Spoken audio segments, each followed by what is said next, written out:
go into the All-Star break with two very, very impressive, just dominating performances against the Boston Red Sox. So what at once was a tough stretch for the Yankees as they lose the first game of the series in really tough fashion. Again, kind of in continuation from those two games at Fenway Park versus the Red Sox and then the Red Series. That first game of the series was really a continuation of that, where the Yankees could have easily won. A lot of missed opportunities. Really, it was an offensive issue where the Yankees just could not get it done. And then games 2 and 3, they win 14-1 and 13-2. So, I mean, the Yankees, I can't remember a season where there's some of these wins are just so lopsided. It's crazy. And the Yankees have been great in close games, but lately not as much. But it's good for the Yankees to win this series. I was hoping for the sweep, but I, as I had said, did not think that we were going to sweep. You know, you look back on it, it definitely could have happened. But, you know, the Yanks are now 64-28 heading into the All-Star break, with a really healthy lead in the AL East. And, as far as the, staying out of the Astros in the American League, the Yanks have a 4 games on the loss side advantage right now. More than that, actually. 4 on the loss. They're 4.5 ahead of the Astros.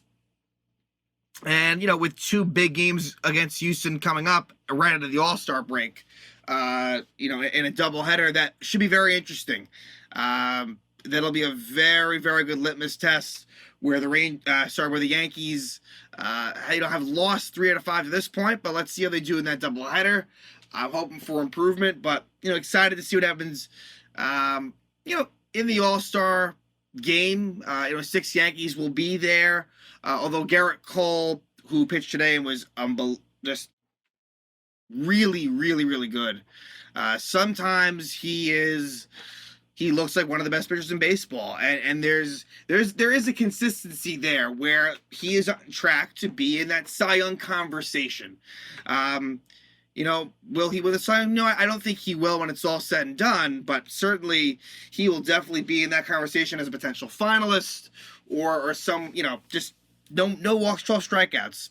And he does that. I mean, this was a really good week for Garrett Cole, and he bounced back after, sort of a so-so outing at best against the Red Sox at Fenway Park.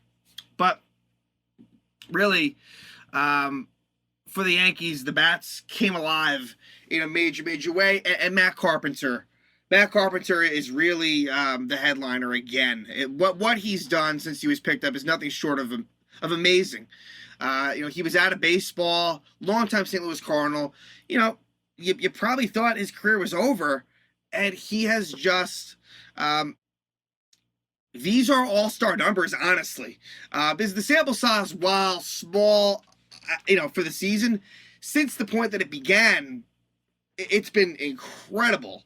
Home runs all over the place, and it's not just homers. I mean, he is getting big hits left and right. And what a story it is. One of the best stories in baseball has been Matt Carpenter.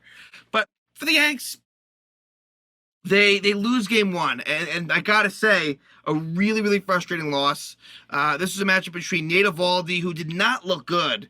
This was his first outing back, from injury, against Jordan Montgomery. Montgomery, it's kind of the typical 6 innings, 3-run type outing. And the ERA on the season is better than that. The ERA is 3.26. So I'm selling Montgomery short by saying 6 innings, 3 runs is what he does. But what I am trying to say is he keeps you in the ball game, where he really won't give up more than 3 runs usually. In this one, though, he really was poor in the first inning. Really, really poor in the first. And keeping in mind that Aaron Hicks, to this point, he would play in this game, but Hicks would not start in this first game, coming off that injury against the Reds, but he would return, and like I said, he would pinch hit in this one. And then Josh Donaldson, same sort of thing, where he was hitting the hand at the end of that Red game, so he also didn't start, but did pinch hit. So there weren't really many decisions to be made. But like I said, a really bad beginning. As in the first, it's Rafi Devers. So Rafael Devers with a 2-run homer, just like that.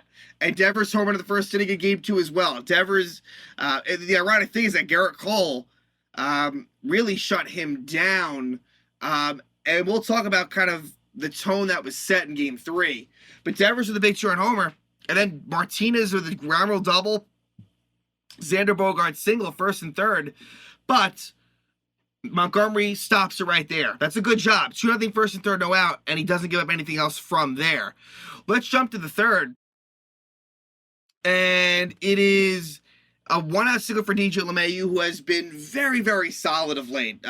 Multi-hit games. It's been a good, LeMahieu doing well going into the break. So DJ with the 1-out single, a 2-out walk for Anthony Rizzo, and then it's Giancarlo Stanton.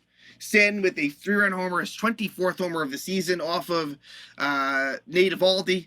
And the Yankees take a 3-2 lead. So Stanton, that's pretty good. 24 home runs in the All-Star break. He's been relatively healthy.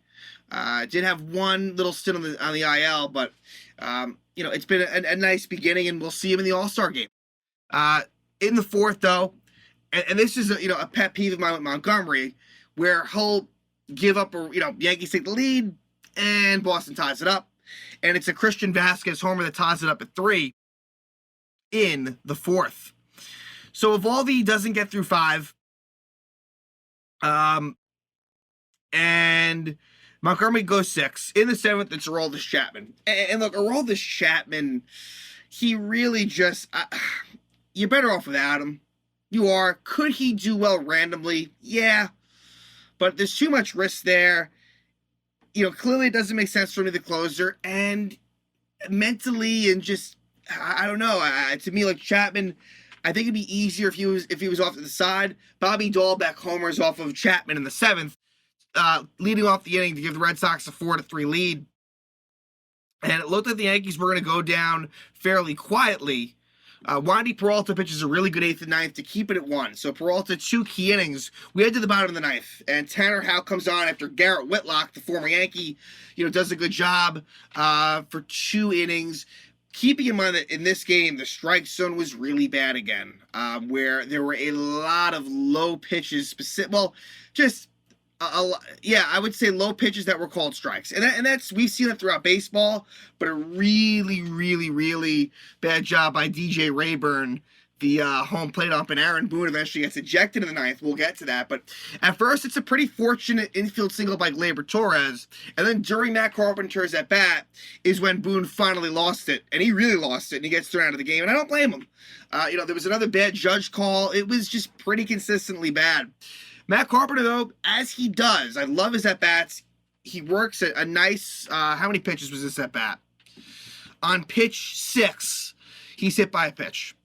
So then kind of for left with bunts. And I didn't agree with that considering who was coming up. You had Hicks and then Trevino.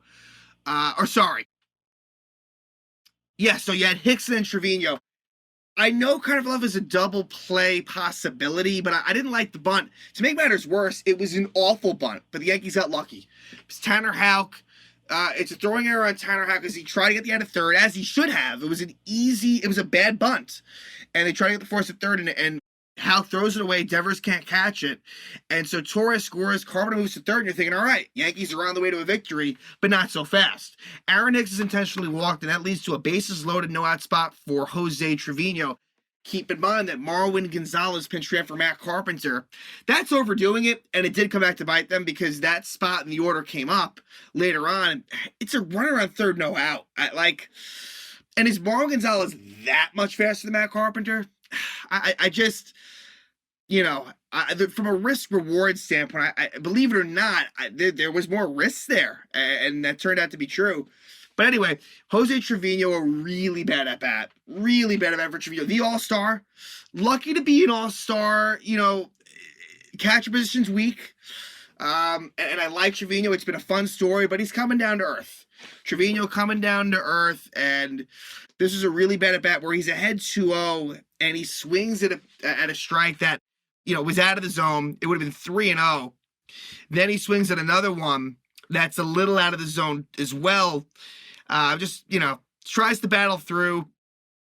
And eventually, he swings at a pitch that was really, really out of the zone, and it's a double play. It's from third, Devers, to home, Vasquez, to first, Dahlbeck, and that's a huge double play. And then Houck gets DJ LeMahieu to ground out to the pitcher. So LeMahieu can't get it done there, but Trevino with a really big double play, bases loaded, no out, ready to win it, and they can't do it. But the Yankees, Peralta pitched well, and then Clay Holmes comes on in the 10th, and this was a pretty nice bounce back outing for Holmes. It wasn't completely clean, but it was pretty good. It was a couple of strikeouts, and then they intentionally walked Devers, which you understand it, but there's risk. JD Martinez singled, but it was hit too hard to score a run, and then Xander Bogaerts strikes out. So we moved to the bottom of the 10th. Houck's still in there. Judge grounds out. And at this stage in the game, Judge is struggling a lot. He would turn it around, trust me, in game 2. But Judge, struggling, and then they walk Rizzo, stand with a very fortunate infield single, bases loaded, and then Gleyber Torres, he's also heading the count 2-0, but he gets a good pitch to hit and does nothing with it. It ends up being a 4-6-3 double play. So again, another killer double play, and we head to the 11th. Michael King does a really good job, and this is unfortunate. Verdugo flies out, Bogaerts moves to third, which is key. But then Vasquez grounds out, no advance. And on a 0-2 pitch, Paul O'Neill made a good point. King, that's a spot where maybe you don't waste the 0-2. Just go right after him. He does waste the 0-2. It's in the dirt. And it's really a nice base running job by Xander Bogaerts more than anything. Trevino, you wish he kept in front of him more, but really it was Bogaerts being alert.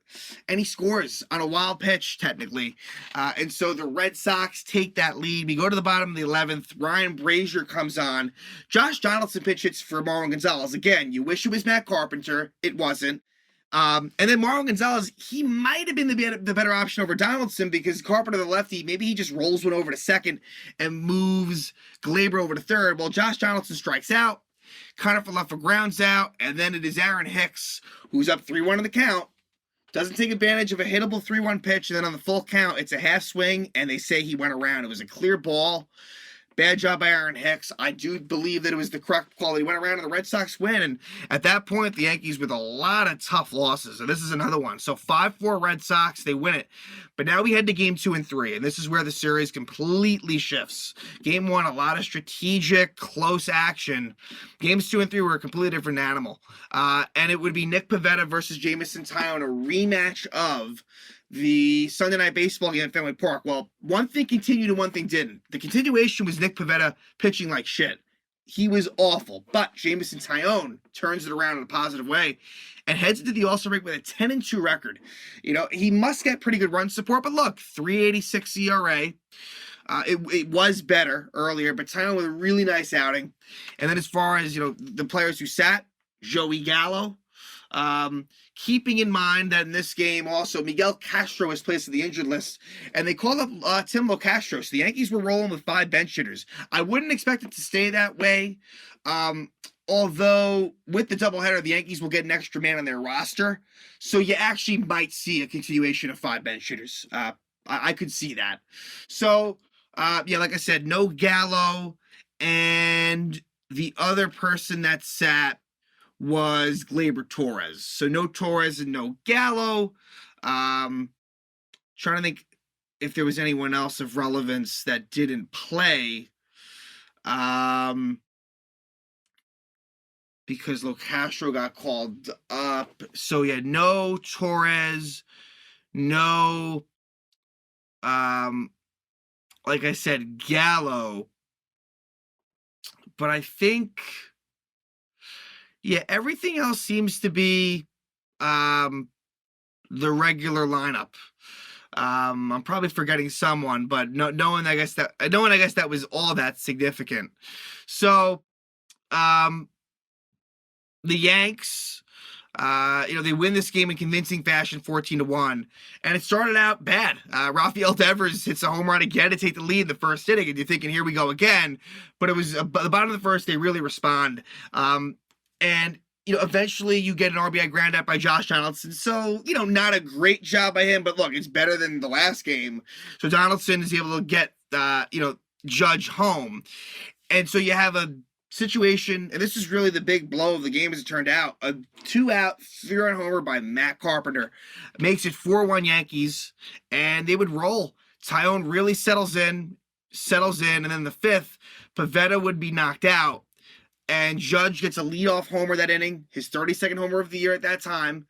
And then later on, Carpenter does it again, this time versus the lefty, Darwinzon Hernandez. They bring in the lefty, and it's another 3-run homer for Carpenter, 13th homer of the year. At that point, 6th RBI of the game, and he's hitting lefties as well.